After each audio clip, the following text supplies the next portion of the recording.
냉천 범람 위기 목소리를 좀 시당국이 더 귀를 기울였다면 또 차수벽이 그 아파트 지하 주차장에 있었다면 두 가지 중에 하나라도 있었어도 이런 대형 침수 사고는 막을 수 있었을 텐데 정말 안타깝습니다. 앞서 제가 말씀드린 것처럼 지금 뭔가 아직 쉽게 포항 시민들은 충격에서 벗어나지 못했지만 오늘부터 본격적인 이 구조 작업과 복구에 지금 시작을 나섰는데요. 다음 화면을 볼까요?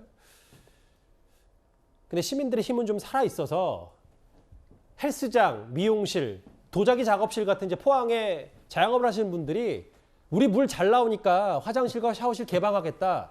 복구될 때까지 언제든 오셔라라고 했고 맘카페에서는 또 생수, 휴지, 아기용품 이런 것들 나눔합니다. 훈훈한 미담들이 좀 복구 작업에 많이 힘이 되고 있는 것 같아요. 그러니까 침수 피해를 당하면 우선 단전 단수, 일상생활이 굉장히 힘들어지지 않습니까? 특히 이제 아이 키우는 집이라면 더 문제가 많은데 침수 지역 근처에 한 그 헬스장에서 우리는 이제 흙탕물 나오다가 깨끗한 물 나오니까 혹시 집에서 샤워를 못 하시는 분 있으면 여기 와서 샤워하셔도 된다. 이런 글을 올렸고 한 미용실은 전 목욕도 못 하고 머리도 못 감으신 분 오시면은 저희가 머리 감겨드리겠다. 그리고 또 뭐 그 도자기 작업장에서도 우리가 할 수 있는 세면 시설 개방하겠다. 맘카페 같은 데는 같이 이제 아이를 키우니까 그 엄마들의 고충을 잘 알지 않겠습니까? 그래서 생수, 휴지통, 아기용품, 뭐 기저귀 이런 거죠. 생필품 오면은 뭐 나눠줄 수 있다. 그리고 서로 연락이 되고 시간이 맞으면은 차가 침수돼서 움직이지 못하는 분들도 굉장히 많지 않습니까? 맞아요. 차도 태워드리겠다. 이렇게 훈훈한 시민의 정이 오가고 특히 어려울 때일수록 이렇게 시민의 정이 굉장히 중요한 것 같고 또 하나는 이제 관심 끌만한 것이 소방대원들이 지금 굉장히 고생하지 않습니까? 그렇죠. 한 출동했던 소방관 분이 이제 인터넷에 글을 올렸는데 거기에 굉장히 응원하는 댓글이 많이 달리고 소방관뿐만 아니라 포항이 이제 원래 해병대 사령부가 있고 이번에 이제 해병대 그리고 여러 군인들이 굉장히 또 고생을 많이 하지 않았습니까? 제대로 된 대민 지원을 좀 하고 그렇습니다. 있어요. 우리 군에 대해서도 굉장히 응원하고 이런 분위기가 좀 형성되고 있다고 합니다. 정말 다 어려운 상황에서 이런 좀 소중한 정말 필요한 게 물이고 휴지고 아기용품이고 이런 텐데 훈훈합니다. 더 좀 같이 정부 당국 뭐 언론도 마찬가지고 포항 복구 작업에 뭔가 물심양면으로 힘을 좀 보태야 될 텐데요. 그리고 오늘 이 포항 지하 주차장 사고와 관련해서 엄마는 94일생 살았지만 끝내 돌아오지 못한 중학교 2학년 아들 그 학생의 입관식이 진행이 됐습니다.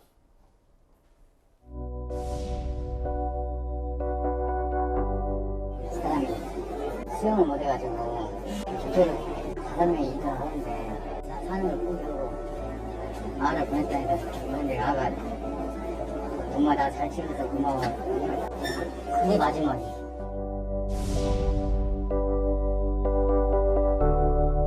어머니가 드라이브를 가자면 매일 따라가고 장도 보러 가자면 장 보는 것도 되게 도와주고 어디 놀러 나가자 하면은 어머니랑 같이 놀고 어머니 아프다 하면은 뭐 다 사주고. 저 어제 이 기사 읽다가 참 말이 쉽게 안 나오던데 키워주셔서 감사해요 사랑해요라고 마지막 말을 엄마한테 전하고 아들은 살아 들어오지 못했습니다. 승지현 의원님 오늘 오후 3시에 입관식이 진행됐는데 저희가 그 취재나 뭐 이런 후일 이런 얘기들을 너무 자세하게 전해드리는 건 글쎄요 이 유족에게 할 도리는 아닌 것 같아서 다만 이 어머니가 다시 병원으로 돌아가셨다. 병원으로 긴급히 쓰러졌다는 얘기까지는 좀 들었습니다. 참 어떻게 시청자 여러분들께 설명을 드려야 될지는 모르겠지만 이제 지금 사망한 아들이 내려갔을 때 어머니가 차를 빼기 위해서 이렇게 앉으셨대요. 그런데 이미 무리차가 있고 그 차에서 이제 움직일 수 없으니까 어머니를 허리가 좀 어깨가 아프신 어머니를 바깥으로 이렇게 모셨는데 어머니가 적극적으로 설득을 했답니다. 너라도 살아야 된다라고 이야기를 하고 14살 그 아들은 어머니의 어떤 간곡한 말씀에도 불구하고 끝까지 같이 가고 싶었지만 어머니가 설득을 해서 이제 이 학생은 바깥으로 나가게 되는데 그때 저희들이 지금 하고 있는 말인 거죠. 키워주셔서 감사하다라는 말을 했는데 살아나가려고 했던 아들은 지금 유명을 달리했고 그거를 지켜보는 어머니의 마음은 저희들이 다 이해할 수 있을 것이라고 생각합니다. 저희들이 이제 여기서 다 똑같은 마음이겠는데요. 맞아요. 다시는 이런 일이 절대로 일어나서는 안 되고 저는 가장 중요한 게 예방적 차원이라고 합니다. 예방적 차원이라고 생각합니다. 분명히 우리가 일기예보가 얼마만큼 강수량이 있다는 걸 알고 있기 때문에 그 강수량이 있다면 저희들 하천변에 차 바깥으로 다 옮기잖아요. 그 전날 차를 바깥으로 옮겨놨으면 저는 이런 일이 없다고 생각하고 정말 비가 많이 내리면 바깥에 세우는 거 주차금지 딱지 안 떼시면 되잖아요. 그래서 제발 좀 위험한 경우에 있어서는 지자체에서도 적극적으로 차를 바깥에 세울 수 있도록 먼저 예방적 조치를 하는 게 가장 중요하다. 이런 일로 다시 한번 이렇게 마음이 찢어지는 일은 절대로 없어야 한다는 말씀 드리겠습니다. 어떻게 제정신으로 아들의 입건식을 지켜볼 수 있었겠습니까? 쓰러지고 다시 병원으로 돌아간 어머님 얘기. 키워주셔서 감사해요, 사랑해요. 이 말 참 여러 많은 생각이 듭니다. 김주일 대표님. 예. 이 엄마와 아들의 이 안타까운 사연 말고도 또 하나 있잖아요. 어제 저희가 흙이 잔뜩 묻은 운동화 사진을 보여드렸어요. 해병대에 갓 제대했는데 아들이 끝내 지하 주차장에서 돌아오지 못했던 그 사연. 마지막 전화, 형 나 차 못 갖고 나가겠다. 형에게 경찰 헬기까지 급파해서 마지막 가는 길을 좀 보게 경찰이 또 조치를 좀 해줬더라고요. 예.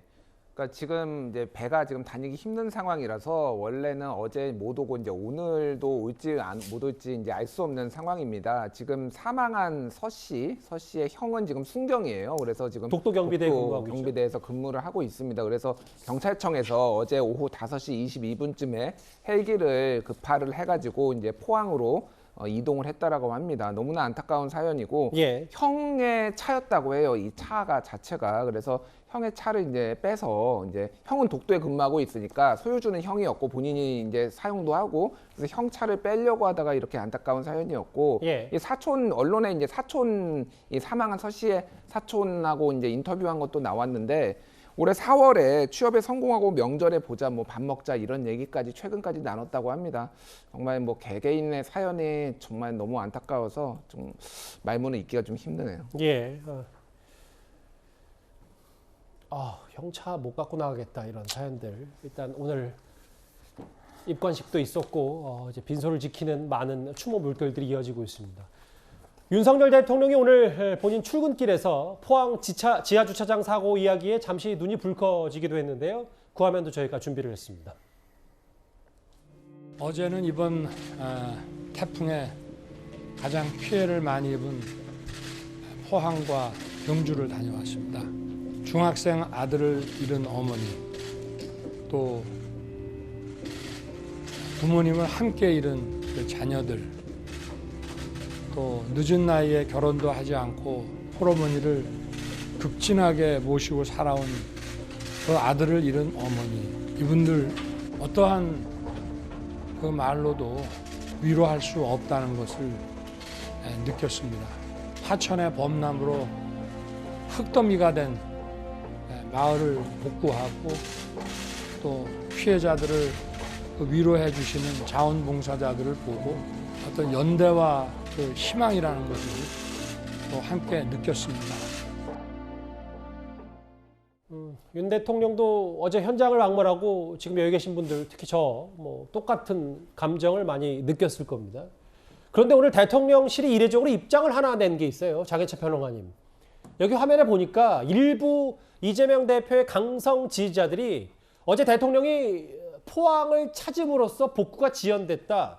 이 주장을 하면서 대통령실이 또 이례적으로 글쎄 이걸 해명이라고 해야 됩니까? 반응을 내놨더라고요. 네, 전혀 사실이 아닌 유언비어 가짜 뉴스인데요. 문제는 소위 개딸이라고 불리는 이 강성 팬덤들의 가짜 뉴스에 대해서 이재명 민주당 대표가 답을 하면서 사실 이걸 의도적으로 뉴스 위로 끌어올린 것 아니냐 하는 의혹을 또 제기할 수 있다는 사실입니다.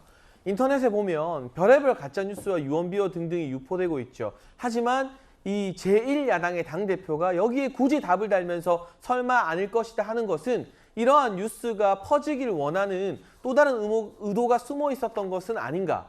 그러니까 이 비극적인 사고와 수해 복구마저도 이재명 대표는 개딸들의 입을 빌려서 정부를 공격하는 용도로 수단으로 쓰려고 했던 것은 아닌가 대단히 개탄스러운 상황이고요. 예. 대통령이 직접 포항 현장에 가서 수해 복구도 체험을 하고 경험을 하고 그리고 그 과정의 여러 어려움을 알게 되면 당연히 지자체나 중앙부처에서 더 많은 지원과 더 많은 관심을 기울이게 되는 게 일반적인 일 아니겠습니까? 예. 가지 않았다면 가지 않았다고 비판했을 사람들이 가서 열심히 현장의 애로사항을 청취하고 많은 지원을 당부했다고 해서 또 가짜뉴스를 들먹이면서 이걸 비판한다? 그야말로 발목 잡기에 급급하다라는 생각을 지우기가 힘듭니다. 저렇게 뭐 블랙박스까지 공개된 이번 지하주차장 침수 사고 관련해서 대통령이 포항을 방문했기 때문에 복구가 늦어졌다. 이 부분에 대해서 대통령실도 이례적으로 사실이 아니라고 했고 국민의힘은 이재명 대표가 강성 지지자들을 숨어서 유언비어를 유포하고 있다. 이렇게 맞받아쳤습니다. 물론 뭐 이 대표는 설마 아닐 것이라고 했는데 저 말을 두고도 뭐 여러 말들이 좀 지금 들으셨던 것처럼 많았죠. 또 하나 뭐 논란거리라면 논란거리일까요? 강성 지지자들이 이런 얘기를 했다면 다음 얘기는 청와대 전직 비서관이 주장한 이 얘기인데요. 이도훈 의원님. 네네. 지금부터 탁현민 전 비서관의 주장 사진을 한번 만나볼 텐데 대통령 참모들 일 열심히 해라라면서 저 문재인 전 대통령이 입었던 군용 점퍼와 윤 대통령이 입은 저 녹색 민방위복을 비교했습니다. 무슨 취지로 저 사진을 올린 겁니까? 글쎄요, 뭐 문재인 정권 분들은 정권을 잃고 나서야 국정 사안을 좀 세심하게 적극적으로 살펴보는 건가요? 뭐 대통령 저 민방위복인가요? 저기에 뭐 대통령이라는 글자가 새겨졌는지 모르겠는데 예. 그걸 뭐 굉장히 칭찬할 일은 아니지만 뭐 그냥 대부분의 시민들은 모르고 지나갔을 텐데 그걸 동그라미까지 해서 저렇게 적극적으로 그 탁현민 씨가 홍보해 주는 거는 뭐 굳이 저럴 필요가 있나 뭐 그렇게 생각을 합니다. 예. 그리고 그 요거는 끝나기 전에 한번 좀 말씀드리고 싶은데 어제 저희 그 탑10 그 방송한 다음에 예. 그 포항 시민 한 분이 그 방송 보고 연락을 주셨는데 꼭 예. 포항시의 이 얘기를 꼭 하고 싶다고 메시지를 보냈더라고요. 예. 그러니까 포항시하고 이제 포항시 지역 정치인들에 대한 부불만인데 지난 지진 당시에도 지진 이후의 대응이라든지 이후의 후속 뭐 보상이라든지 이럴 때 굉장히 좀 시가 적극적인 행정을 안 한 것 같아서 불만이었고 사실 지난 8년 정도 수해와 관련해서도 그렇게 시가 그 대응책을 내지 않은 건 아닌가 이런 식의 그 지적을 했습니다. 그리고 이게 비교가 되는 게 지금은 비가 와서 홍수가 됐지만 최근까지도 그 포항 지역의 저수지들이 오히려 말라가지고 바닥을 보일 정도였으니까 치수라고 할까요? 이 네. 부분에 대해서는 조금 포항시가 조금 더 적극적으로 했어야 되는 거 아닌가 이런 지적은 한번 받아들일 만하다 이렇게 생각을 합니다. 저희 뉴스탑10을 보시고 그렇습니다. 이도훈 의원님 통해서 예.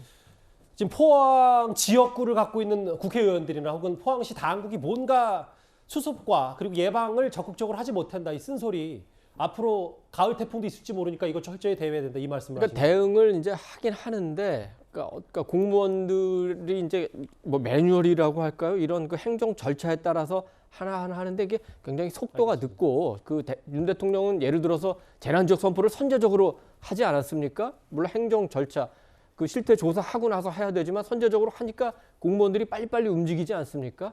그러니까 포항시에서도 그런 운영의 묘를 좀 더 뭐 발휘했으면 어떨까 뭐 그런 생각을 해봤습니다. 김주일 대표님, 아까 이도훈 의원님이 말씀하신 탁현민 전 비서관의 지적, 이도훈 의원님 뭐 이게 본질도 아닌데 이렇게 말단 지엽적인 걸 갖고 물고 늘어지지 않는 취지의 말씀하셨는데, 그러니까 탁현민 전 비서관의 취지는 좀 더 그 민방위복 녹색 민방위로 바꾸고 대통령이 현장을 직접 찾았으면 구색과 격식을 좀 더 갖춰야 대통령이 현장 방문한 거에 대한 여러 가지 국민들에게 메시지가 전해질 텐데. 어떻게 여기에 대통령이라는 이런 석자만 박혀 있는 게 뭔가 대통령으로서의 현장 방문이 무색해진 거 아니냐 뭐 이 취지 얘기하는 거예요. 그럼 어떻게 받아들이세요? 그러니까 뭐 저는 굳이 뭐 문재인 대통령하고 윤석열 대통령을 비교를 할 필요는 없다라고 봅니다. 그냥 윤석열 대통령이 표차를 단 것 이것이 뭐 적절했느냐 보기 좋았느냐 뭐 이것만 하면 되는데 탁현민 비서관은 이제 전 정부 사람이니까 굳이 저렇게 정치적으로 해석을 한 것 같고 그러니까 케빈 그레이 영국 서섹스 대학교 관계학과 교수가 한반도 전문가예요.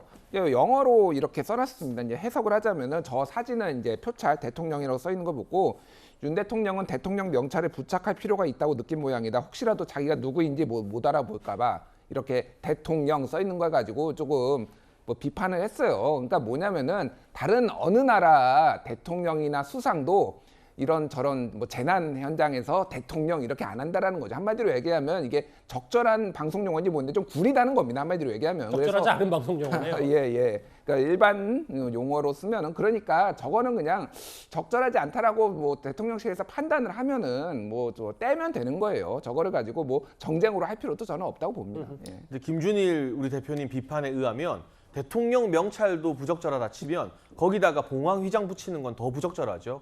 그래서 이 수해 입은 곳에 가는데 봉황 휘장 안 붙여서 문제가 된다 이렇게 비판하는 탁현민 전 비서관의 이런 말도 안 되는 SNS를 그 대통령 명찰을 비판한 외국 교수님이 더 준엄하게 꾸짖을 것 같고요. 지금 이 시급한 상황에서 이 수해 복구라던가 피해 지원에 모든 정치권과 공직자들이 전념해야 될 상황에서 옷에 그것도 민방위 복에 봉황 휘장 안 붙였다라고 국격이 떨어진다라고 말하는 것이 과연 우리나라 청와대의 전직 비서관 1급 공무원이 할 수 있는 말인지 그런 모습 때문에 오히려 국격이 더 떨어지는 것은 아닌지 탁 전 비서관에게 묻고 싶습니다. 알겠습니다. 포항 가장 피해가 컸고 지금 현장 상황 수습 분위기 어떤지 구조작업 분위기 어떤지 이런저런 얘기들까지 다 정치권 이슈까지 만나봤습니다.